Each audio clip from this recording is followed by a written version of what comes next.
Arratsaldeon, muy buenas tardes, bienvenidos y bienvenidas a Objetivo Vizcaya en esta tarde de martes 8 de noviembre. Queremos acompañarles en este recorrido por la actualidad y esperemos que tengamos toda su atención y su compañía, Queremos que sea así, ya lo saben, no solamente en directo o a través de Tele7, a través de nuestra página web www.tele7.com, sino también esa oportunidad que tienen de vernos en nuestra repetición a partir de las 10 y media de la noche. Hoy queremos comenzar con una buenísima recomendación. Ya lo están viendo en todos nuestros programas, contamos además con también pues esa amistad que nos une con ella. Voy a empezar por la dama, con permiso del invitado estrella que tenemos hoy, pero María José Miolgo, buenas tardes. Arratsaldeon. Arratsaldeon, buenas tardes. Es que qué satisfacciones nos está dando Ediciones Literarte, que lo estamos viendo, que cada vez más gente se suma a la gran familia, María José, de Literarte, y esto va en aumento,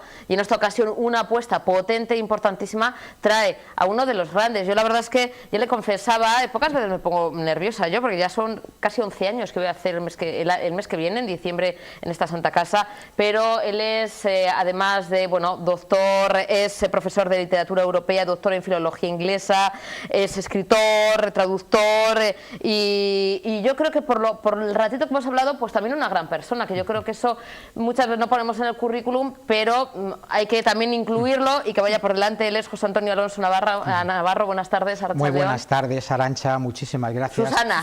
Perdón, Susana.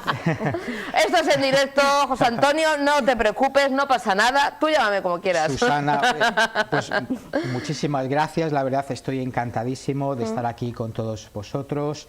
Muy contento también de estar con la editora de Literarte, que nos ha ayudado con su amor, con su entusiasmo, su amistad incondicional, a que esta gran obra, que es El invierno de Gunther, del escritor paraguayo Juan Manuel Marcos, vea la luz, y vea la luz además en euskera, una lengua que para nosotros es muy importante por las razones que después, si quieres, te voy a comentar. Porque esta obra de este famosísimo y gran escritor Juan Manuel Marcos se ha traducido a polaco. Espérate que tengo aquí hasta 40 idiomas, japonés, polaco, ucraniano, guaraní, francés, o sea, diferentes idiomas. Faltaba el euskera, ¿no? Efectivamente, además, casi más de 40 idiomas, y a las lenguas principales, que has dicho muy bien, e inclusive a lenguas tan exóticas de la India, que tiene su amplio número de lectores, como el tamil, el urdu, el marathi, el bengalí, que son lenguas bastante inusuales, bastante insólitas. Pues El invierno de Gunther ha sido traducido y publicado también en todos esos idiomas, ¿no? Y actualmente, si me permites que te lo comente, se está traduciendo también al vietnamita, y lo está haciendo una hispanista de mucho prestigio, la profesora Luan Nguyen, que es profesora de estudios ibéricos en la Universidad Estatal de Hanoi. Y como no, teníamos que publicarlo en euskera, porque para nosotros, en mi universidad, que es la Universidad del Norte, es una de las universidades privadas más grandes que tiene el Paraguay, una universidad que apuesta por la cultura, que apuesta por las artes, que apuesta por todo lo que son las humanidades. Le parecía también muy interesante traducirlo y publicarlo posteriormente al euskera. ¿Por qué? Porque encontramos que hay mucha hermandad, es decir, muchos lazos de unión entre Paraguay y esta zona de España, que es el País Vasco. ¿Qué es lo que nos une fundamentalmente? Pues primero, somos bilingües. Es decir, Paraguay es un país donde se habla indistintamente español o castellano paraguayo y guaraní. Y aquí, en esta maravillosa zona de España, pues se habla castellano y euskera por igual. Y nos parecía muy interesante, pero además, si me permites que te lo comente, Arantxa, aparte de que... Susana, perdón, es que estoy con Arantxa, que me perdonen los espectadores, llevo todo el día escuchando a Arantxa por aquí, Arantxa por allá, perdón, y lo asocio, ¿verdad? Perdón, Susana, te pido disculpas. Yo, mira, igual tengo cara de Arantxa, mamá, me tendré que haber llamado Arantxa. Susana, discúlpame. No te preocupes. Entonces encontramos muchas razones también, sobre todo el euskera es una lengua que tiene una riqueza idiomática, lingüística, y todo lo que está asociado a su identidad, a su cultura, una cultura muy antigua, igual que el guaraní. Pero además, fíjate que Asunción, que es la capital de Paraguay, fue fundada por Salazar, que era un conquistador español. Pero uno de los tenientes de gobernador más importantes que tuvo Asunción en el siglo XVI fue un vasco, fue Domingo Martínez de Irala, que fue teniente de gobernador durante muchísimo tiempo, nombrado así por el emperador Carlos V, justamente hasta el día de su fallecimiento. Fue uno de los gobernadores más importantes, ¿no? Nacido en Vergara, Guipúzcoa. Entonces imagínate las relaciones históricas que existen entre Paraguay y lo que es el País Vasco. Pero además, si hoy en día en Paraguay se habla castellano y guaraní, es porque los conquistadores que estuvieron allí acompañando a Martínez de Irala, fueron muchos vascos, permitieron que las indias allí hablasen guaraní, es decir, no les forzaron a hablar castellano solamente, es decir, permitieron que hablaran guaraní. Por eso hoy en día es posible escuchar guaraní en lo que es la zona de Paraguay y además en otras zonas importantes de Bolivia, de Brasil y de Argentina, es decir, precisamente gracias a esos conquistadores vascos que seguramente, porque ellos también eran bilingües, hablaban español y euskera, permitieron que las indias pudieran expresarse y favorecer su cultura a través de su propia lengua, ¿no? Y creo que esas son razones de peso de que de alguna manera nos hermanan Paraguay con esta zona tan hermosa, tan bonita como es el País Vasco y en concreto con Bilbao, que es un lugar que me ha gustado muchísimo. Y en Bilbao precisamente vamos a poder disfrutar, María José, de esa presentación. Vais a estar, mejor dicho, presentes hoy en la Librería Cámara a partir de las 7:30. Un libro además, bueno, apuesta importante de la editorial Literarte, María José, porque creo que data de, bueno, esto me parece que es como de, pero es del 87, 1987 más o menos. Sí, efectivamente. No, si no me equivoco. No, Susana, muy bien, porque mira, se publicó en 1986. Cuando digo data es como parece esto de una... Sí, pero no, bueno, oye, ya pero vamos cumpliendo años, correcto, o sea que correcto, se publica por primera vez en el 87 y aún así, en el transcurso de los años, sigue de completa actualidad y en vigencia, ¿no? Muchísimo, o sea, además ha tenido muchos premios, porque un año después de que se publica, ya es nombrado Mejor Libro del Año. Es un libro que ha recibido muchísimas distinciones, además ha sido declarado de interés cultural por el Ministerio de Educación y Cultura de Paraguay.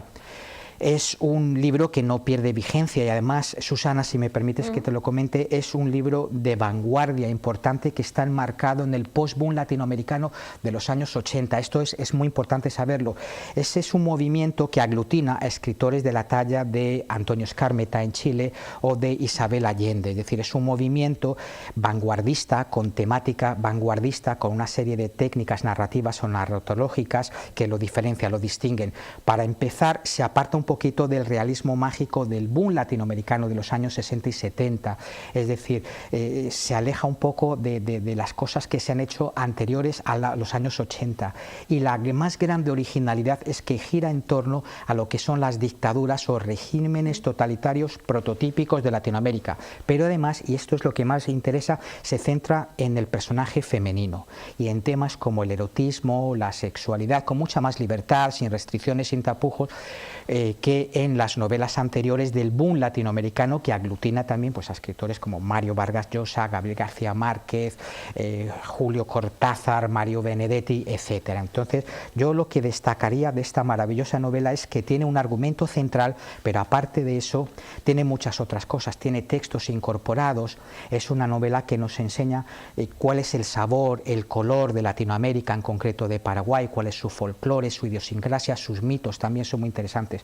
Entonces combina ese argumento central con una serie de aspectos culturales muy puntuales que hacen la novela tremendamente atractiva. Se habla precisamente ese personaje femenino, Elisa, bueno, pues tiene ese sueño, ¿no? Escribir poesía. Exactamente. Pero tiene que pagar un precio, ¿no? Por ello, por cumplir ese sueño, ¿no? Sí, de hecho yo cuando aposté fuerte por Gunther en Negua, ¿no? El invierno de Gunther en euskera, era por lo mismo, por la temática, que como bien dice José, es las consecuencias que deja la dictadura, cómo afectan a un pueblo, pero luego que es que magistralmente y con un lenguaje sumamente exquisito, el autor, Juan Manuel Marcos, ha mezclado el erotismo, la sensualidad, la sexualidad y luego también cómo precisamente, como decías tú, el personaje femenino, es decir, paga un precio por querer cumplir ese sueño dorado que es escribir poesía, aunque nos parezca increíble. Por ser libre, o sea, por cumplir un sueño Efectivamente. y esa búsqueda de esa libertad, ¿no? Sí, sí. Una obra que desde luego para mí me parece magistral, la más emblemática también del autor, y que bueno, os puedo, desde luego yo como editora voy a apostar también por, hemos estado hablando y seguramente que también ya en breve tengamos la edición en castellano.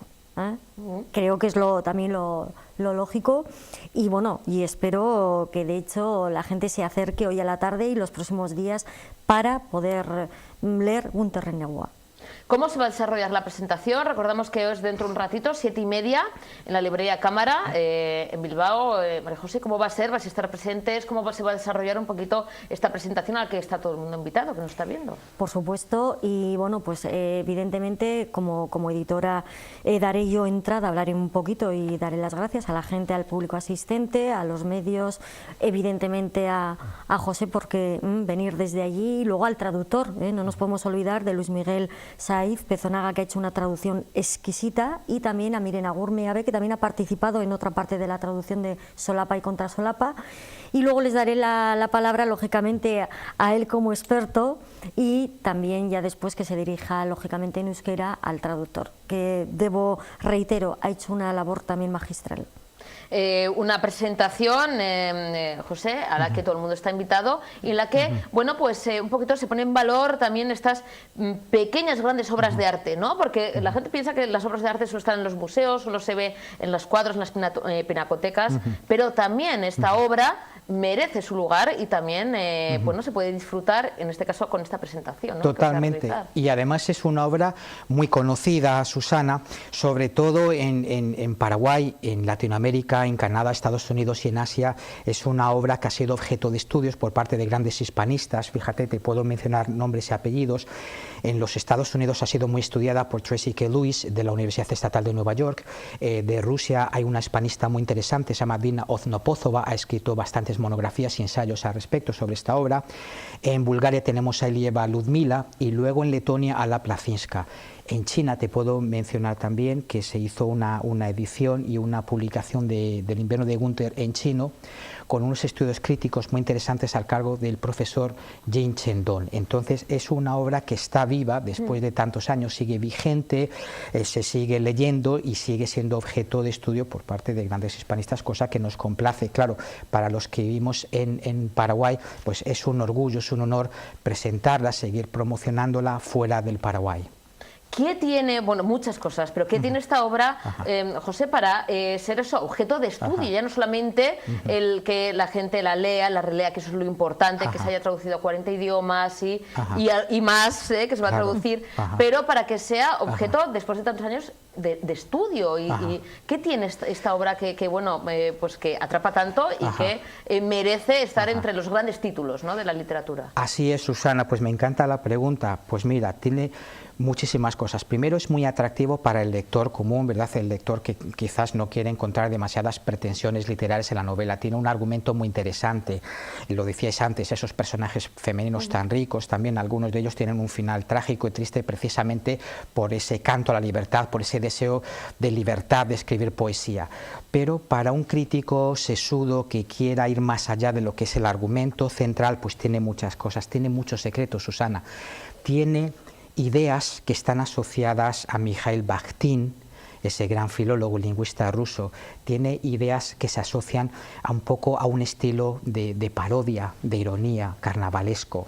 Tiene técnicas narrativas que están muy asociadas al Ulises de James Joyce, lo que se llama The Stream of Consciousness, esa corriente de pensamiento que tiene muchos personajes. Tiene polifonía, muchas voces diferentes, algunas más cultas, más eruditas, más académicas, y otras mucho más coloquiales. ¿Te has dado cuenta, te vas a dar cuenta cuando la leas, es que ya no la has leído, que nos enfrentamos a una polifonía de voces muy fuerte, muy chocante? Por un lado, como te digo, un lenguaje erudito que se asocia pues a los mitos, al folclore de la propia cultura paraguaya, y por otra parte tipos de lenguajes asociados a ciertos personajes, sobre todo la policía, cuando está torturando a Soledad justamente por ese carácter libertario que tiene. Es un lenguaje muy duro que es reflejo de lo que son las dictaduras latinoamericanas y de cualquier régimen totalitario. Y luego tiene mucha intertextualidad, es decir, muchos textos incorporados dentro de este argumento central. Entonces hay técnicas, hay esa polifonía, esa intertextualidad, hacen de esta novela una novela sumamente vanguardista y con muchos secretos para el que quiera descubrirlos y, como diría Umberto Eco, desvelarlos, ¿no?, en el misterio de su cámara. Y para descubrirlos y ir abriendo boca, María José, esta tarde presentación, que si da gusto escucharos ya sea un ratito, pues esta tarde, largo y tendido, 7:30, Librería Cámara en Bilbao, puesta de largo, presentación, ¿no?, apuesta importante de la editorial Literarte. Desde luego, de la cual además estoy muy orgullosa. Ha sido un trabajo laborioso, pero también tengo que decir que ha sido una relación magnífica con la universidad, con el traductor. Nos hemos acoplado muy bien en cuanto a los trabajos, a la manera de trabajar, y la verdad, yo por lo menos, y creo que ellos también, la experiencia ha sido... De hecho, se va a repetir porque queremos hacer la edición en castellano y creo que vendrán muchos proyectos a partir de ahora. Pues seguiremos hablando de Literarte, la editorial Literarte, y hablando además de estas pequeñas, grandes joyas. Espero que esas presentaciones se hagan aquí en Ojo de Vizcaya, ¿no, María Por José? supuesto. Sabéis que tenéis, vamos... Tenemos la exclusiva. Efectivamente.